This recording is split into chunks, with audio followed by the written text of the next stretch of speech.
Zap Crypto. Tous les jours, toute l'actu crypto au même endroit. Et pour me soutenir, abonne-toi et active la cloche pour ne pas manquer le prochain Zap Crypto. Bonsoir la cryptosphère. Et oui, le Fear and Greed continue de se noyer dans l'extrême peur à Veng. Et le marketeur d'Orflow en recherche de vente. Alors oui, c'est pas la meilleure période de l'année, du siècle même, on pourrait dire si on prend la géopolitique en compte, mais gardez le moral et dites-vous qu'à chaque jour qui passe, on se rapproche un peu plus de ce bottom de marché et qu'on finira tôt ou tard par retrouver cette ambiance folle qu'on aime tant en bull market. Alors profitez du calme comme une retraite forcée et prenez des forces pour la prochaine phase d'euphorie. Et vous allez voir avec le dernier extrait du Zap qu'il y a de gros youtubeurs qui commencent à mettre en avant notre écosystème. Et oui, on envahit le monde petit à petit. Allez, je vous souhaite un excellent week-end et nous on se retrouve en live demain à 22h sur Twitch. Bonne vidéo à tous, c'était Zap Crypto. News suivante, MetaMask qui viennent de dévoiler qu'ils allaient faire leur propre application décentralisée. Il y a beaucoup de critiques actuellement envers MetaMask et du coup donc ils veulent se développer en fait et rendre encore plus mainstream leur portefeuille. Pour ceux que ça intéresse, vous avez le lien Twitter, enfin l'article Twitter de MetaMask qui explique tout ça du coup avec le portfolio. En gros, l'idée c'est de rendre tout ça plus ergonomique, de pouvoir mettre plus de wallets, visibles en une seule fois. Enfin, plein d'améliorations comme ça pour faciliter du coup l'adoption des crypto-monnaies à la masse des utilisateurs. Donc très intéressant, très grosse mise à jour, ça arrive bientôt, donc on a hâte de voir ça. Ça va peut-être changer pas mal de choses. Je voulais maintenant vous parler de Solana. Solana a été à l'arrêt encore cette nuit pendant de nombreuses heures. Solana, donc la blockchain, c'est la 8e, 9e fois que ça arrive à Solana. C'est très récurrent maintenant. Et surtout, cette fois, ça serait dû en fait à un problème de configuration dans un seul nœud. Donc un seul nœud du réseau Solana a eu un problème et finalement tout le réseau est tombé KO. Après, ça c'est un validateur sur Solana qui a fait part de cette information. Il y a le cofondateur de Solana qui a rebondi en disant attention, c'est pas sûr, on n'est pas sûr que c'est exactement pour ça. Mais bon, les divers articles là sont en train de sortir en disant que c'est bien un nœud sur le réseau qui est tombé qui a fait en sorte que tout le réseau ait été KO. Donc finalement ils ont redémarré, c'est comme ça sur Solana à chaque fois qu'il y a un problème, ils redémarrent la blockchain, c'est ce qu'ils ont fait et c'est revenu. Mais encore une fois, ça montre qu'il y a un problème global sur Solana actuellement. Il y a Jump Crypto qui est en train d'essayer de développer un autre, on va dire, logiciel sur Solana pour pouvoir, un autre client pour pouvoir avoir plus de diversité et ne plus tomber sur ce type de problématique. Espérons que ça arrive suffisamment tôt. Jimmy's live. Jimmy's. Je m'étais même fait harceler par l'autre fou, là, par un de leurs acteurs porno, comme quoi ça... Il voulait m'attraper parce que j'avais mal parlé du truc, quoi, et de ces scams. Tu vois, là, Jackie et Michel, grosse alerte, et ben, tu vois, j'ai mis pas. J'ai bien fait, hein, je sais pas ce que vous en pensez. Quelqu'un peut m'aider, s'il vous plaît, à retrouver ce... Alors, attends, j'avais ouvert un truc pour regarder. Et je l'ai encore, putain. Coup de bol. Je l'ai encore. Donc, c'est bon. Regardez-moi ça. Mais ça, c'est un ICO car c'est du poney. Les gens sont sortis directement, ils se sont dit, le token est sorti, ils ont dit, oh là là, ça sent la merde, je vends à perte. Incroyable. Incroyable. À part, voilà, les premiers qui ont eu leur token, qui ont eu la chance, tous les autres, tout le monde quasiment, à part ces quelques-uns de vente, ils ont tous vendu à perte. Ils se sont tous, incroyable. C'est un truc de fou. Mais le coup, on n'entend plus. Alors, attends, pardon. J'avais acheté le ZIL sur Unstoppable Domain. Mais voilà. Hein. Bon, j'avais bien fait de vous dire, j'y mise pas. Parce que vous avez vu, il est censé être là quand même, le token. Un peu dessus. Tu vois? Mais il est là. Il est tout au fond. C'est quand même curieux, hein. Tout le monde a vendu à perte. Ou peut-être que quelqu'un s'est dit, tiens, si je récupérais une partie des liquidités que j'ai posées, et comme ça, ni vu ni connu, je t'embrouille. Non, mais c'est une grosse arnaque, c'était gros comme une baraque, ce truc. Je vous l'avais dit direct, hein, c'était gros comme une baraque, ça sentait très mauvais. Et encore, finalement, ils ont dû changer parce qu'ils ont mis plus ils ont dû mettre plus dans le pool de liquidité que ce qui était prévu, parce que l'ICO a complètement foiré. Apparemment, les résultats étaient catastrophes. L'USDC de Circle semble inarrêtable, c'est ce que nous dit le journal du coin, déjà présent sur de nombreux blockchains. Maintenant, ils vont débarquer sur 5 nouveaux réseaux. Donc tu peux regarder Polkadot, Arbitrum, Cosmos, Nier et tout. Donc voilà. USDC, moi j'aime bien. C'est mon stablecoin préféré avec le BUSD. Bon, lui en premier et le BUSD en deuxième. L'USDT, j'ai pas confiance, ils sont trop louches, l'USDT. Monero, aussi connu sous l'abréviation XMR, est une crypto-monnaie axée sur l'anonymat. Le début de Monero est parmi les plus inhabituels parmi les principales crypto-monnaies, impliquant des développeurs inconnus ou encore des accusations de fraude. En 2013, Nicolas Van Sabberhagen publie le white paper de Cryptonote, un algorithme sur lequel va se baser Monero à ses débuts. Ce nom est probablement un pseudonyme et la véritable identité de Sabberhagen est totalement inconnue. En 2012, Cryptonote est utilisé pour la première fois sur une crypto-monnaie appelée Bitcoin ou BCN, une crypto axée sur l'anonymat. Un utilisateur du forum Bitcoin Talk nommé Thankful for Today a soulevé le fait que 82% des coins de la blockchain BCN avaient déjà été minés. Le 18 avril, l'utilisateur Thankful for Today décide de créer sa propre crypto-monnaie en copiant le code source de Bitcoin. Sans le préminage évidemment, c'est alors que Bitmonero ou BMR est né. Crypto-stratégie recherche un ingénieur Bitcoin Lightning pour créer une plateforme SaaS, d'accord. MicroStrategy, on a déjà parlé 1 milliard de fois, donc il revient toujours à l'attaque, on en reparle toutes les semaines, on parle de MicroStrategy. Pourquoi ? Société très impliquée dans notre domaine, qui fait beaucoup de bien à nos sociétés, hein. On les aime pas, mais bon, à partir du moment où ils parlent toujours de crypto-monnaie, ils parlent de notre écosystème, c'est génial. Donc voilà, ça avance, c'est des infos qu'on a eues dans la semaine. La Fed vient en fait d'annoncer qu'il compte organiser une réunion privée du Conseil des gouverneurs de la Réserve fédérale aux États-Unis, bien entendu, ce lundi à 11h EST. Mais alors, que vont-ils y faire plus exactement ? Eh bien, ils vont évaluer et déterminer, ou plutôt en fait, donc évaluer. Ici, en fait, vous avez les raisons de ce meeting, c'est un peu un statement. Le thème est donc l'évaluation et détermination de la part du Conseil des gouverneurs de l'augmentation ou de la diminution des taux qui sont facturés par les banques de la Réserve fédérale. On sait donc que ça parle de taux d'intérêt. Mais alors que pourrait-il annoncer ? C'est bien entendu la question à $1 million parce qu'on aura cette annonce peu de temps après ce meeting. Donc une annonce finale considérée sous des procédures expéditives sera disponible publiquement. Je vous passe en fait les détails du nom en entier, mais en gros on saura tout ça après le meeting. Mais alors que pourrait-il annoncer exactement ? Eh bien on sait que le Royaume-Uni, on sait que la Chine, on sait que le Japon même sont en train de rallumer toute leur imprimante à billets et ils ont lancé les machines à sous à plein régime. Et donc ce qu'ils pourraient en fait recommencer à faire, ne serait-ce qu'au court terme, ce serait réinjecter un tout petit peu de liquidité sur les marchés. Évidemment, ce serait complètement à l'inverse de tout ce qu'ils ont annoncé. Ils sont supposés s'en tenir à leur plan, ils ont dit qu'ils n'allaient pas suivre le pas des autres pays et qu'ils allaient, en gros, continuer à se battre contre l'inflation, parce qu'imprimer de l'argent, c'est vraiment pas comme ça qu'on la combat. On sait donc bien qu'il faut absolument que l'inflation nous commence à se calmer considérablement, et ils ne vont donc même pas envisager de diminuer les taux avant que ceci ne se produise. Donc je ne pense vraiment pas que... Et attention, enfin, ici pour le coup, je m'en tiens simplement à ce qu'ils ont déclaré dernièrement, mais selon leur déclaration, je ne pense pas qu'ils vont ne serait-ce qu'envisager le fait d'injecter plus d'argent dans le système, que ce soit même pour le court terme, car ça va vraiment à l'encontre de la stratégie qu'ils viennent d'adopter. Maintenant, est-ce qu'ils pourraient totalement ignorer leur propre plan pour essayer de sauver les meubles au court terme ? Bien sûr que oui, c'est ce qu'ils ont même pas mal fait par le passé. Souvenez-vous à ce propos de ce graphique que je vous ai montré quelques fois déjà et qui nous montre qu'à chaque fois qu'ils ont dit qu'ils comptaient baisser les taux, qu'ils comptaient en fait de repousser leur bilan à la baisse, et blablabla, et blablabla, on sait bien comment ça marche, et ben à chaque fois qu'ils ont annoncé ça en nous donnant une belle projection, comme la ligne mauve que vous avez juste ici, en gros en fait toutes les lignes de couleur que vous avez sur ce graphe sont ce qu'ils ont annoncé au départ pour leur bilan, et bien à chaque fois ils n'ont rien fait de tout cela et ils ont continué à imprimer de l'argent et d'acheter plus d'actifs. Voyez surtout cette fois-ci qui est la plus impressionnante qu'on ait vue, où ils ont en gros prévu de chuter, qu'ils ont recommencé à imprimer comme jamais auparavant.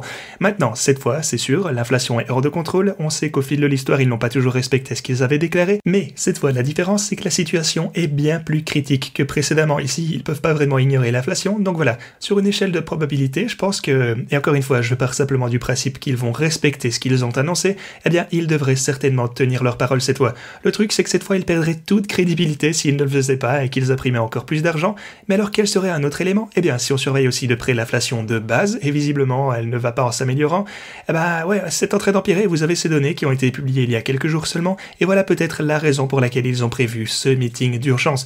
Peut-être qu'ils vont cette fois annoncer une augmentation de, 0,25 points de base, ce serait, pas plutôt 25 points de base, donc 0,25%. Mais est-ce que c'est plausible? Eh ben on n'en sait rien. Pour le coup, je ne pense pas de toute façon qu'on va avoir de bonnes nouvelles, quoi qu'il en soit, qui vont ressortir de cette réunion. Simplement parce que les nouvelles macroéconomiques ne sont pas bonnes. Donc encore une fois, soyez attentifs à tout ceci. Pour ce lundi, les gars, il faut qu'on se prépare dès maintenant. Il y a eu des attaques contre la livre sterling, taux plus bas depuis 1985, et il y a eu surtout des attaques sur la dette anglaise, qui est passée à 4,52% sur le 10 ans anglais. Du coup, la Banque d'Angleterre est intervenue, non pas en augmentant ses taux d'intérêt, mais elle est intervenue en achetant de l'obligation, une espèce de quantitative easing déguisé, ce qui a fait rebaisser les taux sous les 3,95 avant de remonter à 4,15%.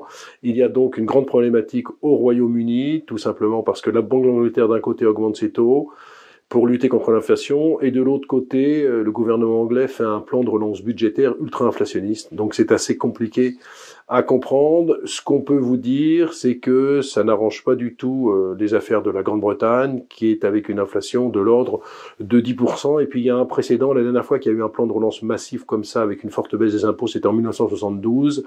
Que s'était-il passé ensuite? Forte hausse de l'inflation et appel au FMI en 1976. Et donc il y a des gens qui estiment que ce parallèle pourrait se reproduire. C'est pour ça qu'il y a eu des attaques contre la livre et des attaques contre les gilts anglais, c'est-à-dire les taux d'intérêt anglais à long terme. Baisser les impôts sans diminuer les dépenses publiques se traduit par un accroissement de la dette publique, ce qui est mauvais, surtout en l'état actuel des choses. En outre, les problèmes de la mise en place de ce plan ne s'arrêtent pas là, puisque s'il est vrai que le gouvernement vise une baisse d'impôts sans réduire les dépenses, ne faisant qu'accroître le déficit et faisant pression à la hausse sur l'inflation, il ne faut pas oublier que quelques jours avant, le gouvernement de Liz Truss annonçait geler les factures d'énergie des ménages et des entreprises britanniques. This government is moving immediately to introduce a new energy price guarantee that will give people certainty on energy bills. It will curb inflation and boost growth. This guarantee, which includes a temporary suspension of green levies, means that from the 1st of October, a typical household will pay no more than £2,500 per year for each of the next 2 years while we get the energy market back on track. Autrement dit, aucun ménage britannique ne paiera sa facture d'électricité et sa facture de gaz de plus de 2500 livres par an. Or, comme expliqué dans une précédente vidéo, si de prime abord les intentions semblent bonnes et louables, il ne faut pas oublier que les producteurs et vendeurs d'électricité ne vont pas accepter d'être payés à prix réduit et endosser les éventuelles pertes sous prétexte que le gouvernement en place a décrété que les prix allaient être gelés. Il y a donc forcément quelqu'un qui va devoir payer la différence entre le prix actuellement élevé du marché d'une part et d'autre part le prix artificiellement réduit et subventionné. Selon le plan de la ministre, les fournisseurs d'énergie seront obligés de facturer aux ménages et aux entreprises un prix réduit pour leurs factures énergétiques afin de respecter les 2500 livres maximum, et c'est le gouvernement ensuite qui garantira un financement permettant de couvrir la différence entre le prix facturé et le prix d'achat sur les marchés. Or, évidemment, cela ne sera pas sans conséquence, puisque non seulement c'est le gouvernement britannique qui devra payer la différence, supposant encore plus de dépenses publiques et donc de l'inflation, mais en plus, il est possible que cela fasse grimper le prix de l'électricité de gros. En effet, le risque est que lorsque les fournisseurs d'énergie viennent sur le marché pour acheter de l'électricité pour leurs clients, ces derniers pourraient ne plus être regardants et accepter de payer n'importe quel prix, sachant que, de toute manière, c'est le gouvernement qui paiera la différence. Tel un boomerang, cela nous reviendrait en pleine figure, puisque, en outre, il ne faut pas oublier que, comme expliqué à maintes reprises dans de précédentes vidéos, les pays européens sont interconnectés, et donc l'envolée des prix a tendance à se répercuter et impacter les pays voisins, tel un effet domino. On dit que les prix convergent. Donc non seulement le coût du gel des prix de l'énergie proposé par la première ministre pour les ménages britanniques risque de devenir incontrôlable, dépassant les 187 milliards de livres sterling et supposant le deuxième plus grand plan de dépenses sur les 20 dernières années, mais en plus cela pourrait également toucher les pays voisins, dont notamment la France, qui réalise majoritairement des échanges avec ses voisins les plus proches, c'est-à-dire l'Allemagne, la Belgique, la Suisse, l'Italie, l'Espagne et l'Angleterre. En d'autres termes, alors même qu'en ces temps d'inflation élevée, les gouvernements devraient réduire leur déficit afin de diminuer les dépenses globales au sein de l'économie, le déficit public du Royaume-Uni, rien qu'avec ces deux mesures, mis à part le déficit qui est déjà bien supérieur à ce qu'il aurait dû être pour cette année 2022, dépassera les 10% du produit intérieur brut pour la troisième fois depuis la crise financière mondiale de 2009. Alors, par rapport au mois de septembre, on a eu un mois de septembre très très physique, en particulier sur le Standard & Poor's, donc l'indice principal aux États-Unis, qui achève son pire mois de septembre depuis 2008. 2008, pour rappel, c'est la dernière crise financière. Et l'idée, c'est que l'indice a perdu pratiquement 10%. Ce n'était pas arrivé depuis 2008, depuis 14 ans. Donc ce qu'il faut bien comprendre, c'est que le mois de septembre, traditionnellement, est un mois plutôt négatif dans le marché financier. Et de la même manière, malheureusement, le mois d'octobre est un mois traditionnellement plutôt négatif, qui est ensuite suivi par un mois de novembre qui est plutôt neutre, mais je dirais quand même positif pour les marchés, et un mois de décembre qui est souvent très bullish, aussi bien pour le marché boursier que le marché crypto d'ailleurs. Par la suite, je vais te montrer une publication sur Facebook que j'ai vue, que j'ai trouvée assez intéressante, de la page Facebook c'est Montréal Exchange Bitcoin. C'est une super de cool plateforme, honnêtement, c'est un beau groupe Facebook, j'aime bien, avec son créateur André Hudson. Donc, il a partagé cette photo-là, le US dollar qui explose et toutes les autres monnaies qui se crashent, qui se pètent la gueule complètement. Je te dirais que c'est quand même assez inquiétant parce que, en plus de notre inflation, eh bien, vis-à-vis de l'argent américain, on perd de la valeur aussi. Fait qu'on dirait qu'on vit une inflation encore pire qu'aux États-Unis. Aux États-Unis, oui, ils ont une inflation, comme nous autres, probablement, peut-être même pire, sauf que leur monnaie, elle, continue à augmenter. Donc, veut pas, c'est moins pire pour eux que c'est pour nous. Donc, je trouve que c'est quand même inquiétant. J'ai hâte qu'il y ait un retournement de tendance vis-à-vis des monnaies, parce que là, c'est pas juste celle canadienne, c'est l'australien, c'est l'euro, c'est le British Pound, c'est les Japanese Yen, donc c'est tout qui s'écroule. Au niveau de l'indice de volatilité, de la peur et les indices de volatilité baqués sur l'SP500 et les obligations, petit rouge aujourd'hui, le VIX c'est marrant et Rentex son petit canal. Oh, c'est marrant, il a fait un petit fait-cote, on dirait, allez, on peut mettre ça comme ça. Allez, on va mettre ça comme ça, on va dire qu'il n'a pas cassé, parce qu'on veut rester positif. Allez, donc, le VIX, c'est l'indice de la volatilité baqué sur l'SP500. Si le VIX, il tombe comme ça, l'SP500, il y a des chances qu'il reteste son plus haut. Et donc, avoir un scénario, et en fait, je pense qu'il y a 2 scénarios pour l'SP500. Allez, 3 scénarios. C'est le Bitcoin de la bourse, je te rappelle. Premier scénario ultra positif, c'est que bam, on reteste ça. On reteste le haut de cette trendline très long terme qui est là depuis décembre 2021. Et après, 2 solutions. Ou bim, c'est les enfers, ou c'est bon, la tendance baissière est finie, la bourse repart de plus belle pour des années et des années. Donc, number 1, c'est le scénario là. Number 2, c'est le scénario on remonte, mais pour mieux s'enfoncer après, avec un gros M de l'enfer. Et scénario numéro 3, c'est bim, on s'enfonce aux enfers directement. D'accord? Pour le Bitcoin, je pense à peu près les mêmes scénarios. Scénario number 1, très bullish. Bam, on pète ce canal descendant, on pète c'est combien là, les 21 500 $, et c'est parti, tous eux, 30, 35, 40 et compagnie. Scénario méga bullish. Scénario moyen, c'est qu'on monte, on va taper les 21 200, et donc on tape la trendline ici, et bam, on tombe. Deuxième scénario, troisième scénario, ça c'est le deuxième scénario qui est moitié bullish, moitié bearish, mais tu vas me dire plutôt bearish. Et troisième scénario, méga bearish, et bam, on tombe maintenant. Voilà. Donc, on fait attention. Qu'est-ce qu'il faut retenir de ça? C'est qu'on a des grosses résistances majeures, que ce soit l'SP500 là ou le Bitcoin, qui sont pas loin. Voilà. Donc, on verra bien. Le point important à noter, c'est qu'on a clôturé au-dessus du plus bas. Donc, très important, chose qui n'est pas le cas, je vous spoil un petit peu sur le SP500 et le Nasdaq, et c'est pour ça que j'entame cette discussion, c'est qu'on a un marché crypto, qui est porté aussi par le BTC, où on est quand même, on n'a pas cassé les plus bas, on n'a pas cassé ici ce palier des 16 600, 16 500, qui a été laissé notamment en juin, par la problématique de Celsius.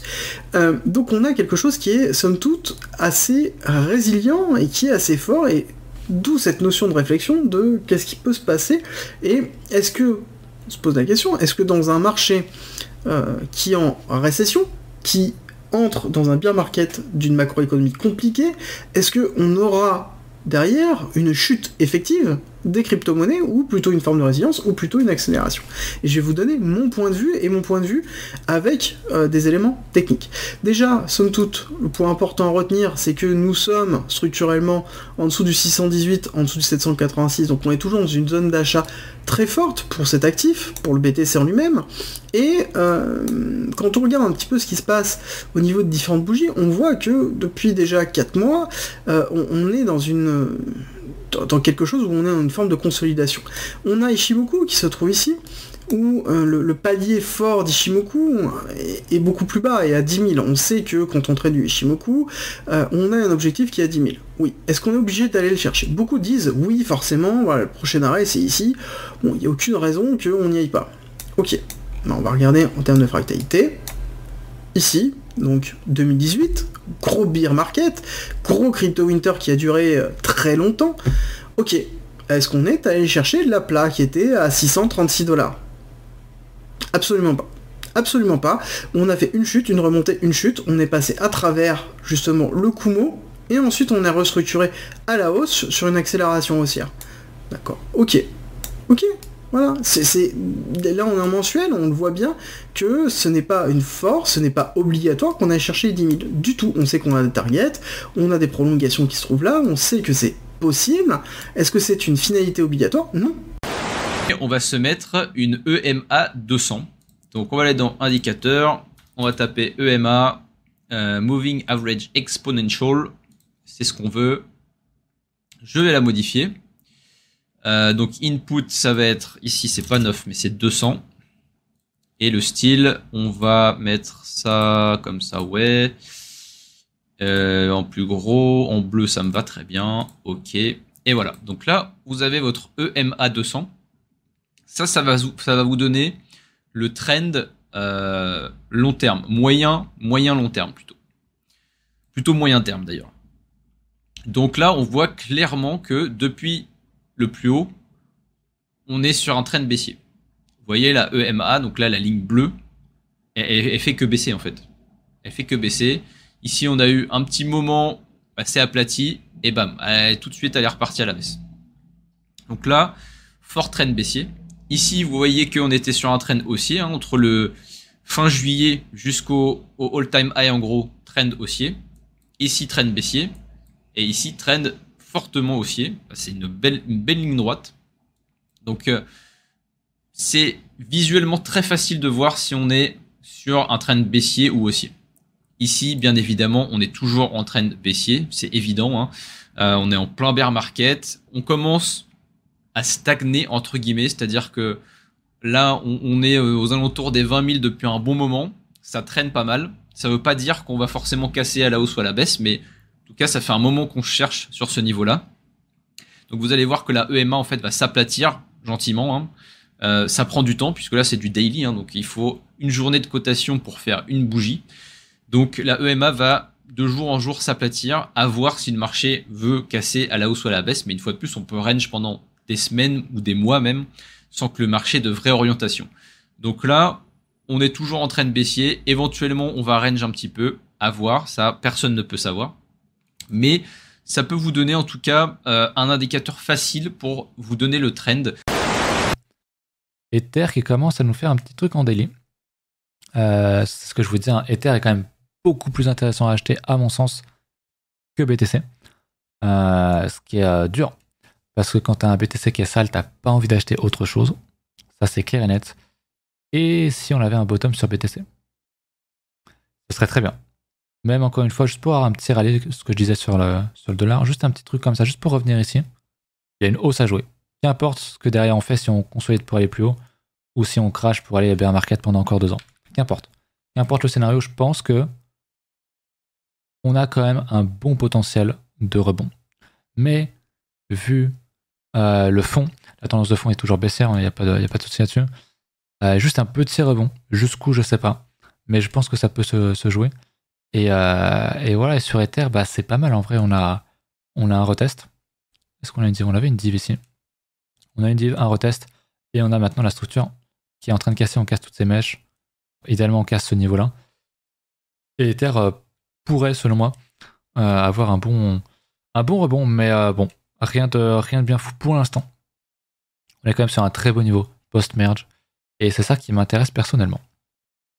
Au niveau de son graphe, je me suis encore trompé. Au niveau de son graphe en BTC, pas grand-chose. Il a l'air moins fort que BTC. Donc BTC a l'air de réagir plus fort à la hausse qu'Ether pour une fois. Donc ok. BlackRock prépare un nouvel ETF dédié au métaverse pour ses clients institutionnels. Et donc voilà, bah évidemment, je comprends pas très bien l'article de nos amis de Cryptos qui disent que que c'est pas le bon moment pour créer un ETF comme ça. Moi, je pense qu'au contraire, c'est les soldes. Enfin, je veux dire, il y a plus aucun volume de vente, les prix sont en train de s'effondrer. Je pense que c'est justement parfaitement le moment de créer un ETF, donc un Exchange Traded Funds, c'est-à-dire un fonds qui va investir, qui va aller acquérir soit des NFT, des projets liés au métaverse, qui va aller investir dedans directement pour le compte de ces investisseurs, donc des instituts qui vont aller acheter des parts de ce fonds, et donc s'exposer comme ça à cet écosystème, au crypto. Il y a aussi des ETF qui font, qui prennent des positions sur des futurs. C'est le cas généralement d'ailleurs actuellement. Des futurs sur Bitcoin par exemple, mais là en l'occurrence donc ça serait pour investir dans des boîtes qui sont liées au métaverse et donc voilà, je pense que ça se développe extrêmement vite. Je pense qu'il y a un véritable intérêt pour cet écosystème, donc des NFT, mais particulièrement depuis ce cycle là, depuis le cycle de 2021 mais on voit clairement que ça n'échappe pas à la règle. Je veux dire, les NFT suivent les cycles des cryptos, du Bitcoin. On voit bien que là, il se passe plus rien du tout, quoi. Il se passe absolument plus rien. Les volumes sont très bas. Le prix des NFT chute autant que celui des cryptos. Et donc voilà, ils sont encore évidemment fortement corrélés aux cryptos. Mais donc oui, c'est les soldes en ce moment. Donc je pense que c'est plutôt un bon moment pour aller créer un fonds de ce type-là. Moins 97% sur le volume, l'effondrement des NFT. Bon, vous vous doutez bien qu'on est en bear, donc si y a pas de volume sur les cryptos, y a pas de volume sur les NFT non plus. Voilà, donc on nous dit genre, vous imaginez, en gros, on a eu un top là, vous voyez, en janvier, et genre depuis, genre ça a fait quasiment que baisser. Enfin, c'est vraiment, là c'est toute plateforme confondue, genre OpenSea, LuxRare, SuperRare, Rarible, etc. Et ça c'est le volume. Genre, on est passé quand même de genre 17 milliards à 466 millions, tu vois. Donc c'est énorme, bref. Donc pas de miracle pour les cryptos au cœur d'une crise mondiale. En gros, vous savez les gars, genre c'est la guerre, c'est la merde partout, le dollar qui explose, donc forcément les gens retirent leurs assets des actifs risqués pour le foutre en dollars et voilà. On en est là, quoi. Donc c'est un peu la merde en ce moment sur les marchés. En fait, c'est genre, même s'il y a beau avoir des bonnes news côté crypto, des trucs qui bullent dans l'écosystème, etc., c'est tellement la merde sur les marchés, genre tradis, que ça peut pas être cool dans les cryptos. On continue notre promenade à travers les NFT avec un des premiers acteurs du monde des cosmétiques à se lancer dedans. On parle ici de l'entreprise Foreo, mettant un point d'honneur sur le bien-être qui, selon eux, est directement lié aux soins de la peau. À l'occasion de la sortie de sa nouvelle gamme d'appareils Luna 4, permettant le massage et le nettoyage du visage, ils sortent une collection de 250 NFT en édition limitée réalisée par une célèbre artiste Myriam. Pour ma part, pour ce qui est du soin du visage en général, je m'étale du clafoutis sur la gueule, de préférence aux cerises avec les noyaux pour profiter du bien-être naturel. Après, chacun ses techniques. Alors, ce zap t'a plu ? Dis-moi en commentaire quelle est l'actu qui t'a le plus intéressé. Et si tu as manqué les actus d'hier, retrouve juste ici le zap crypto de la veille.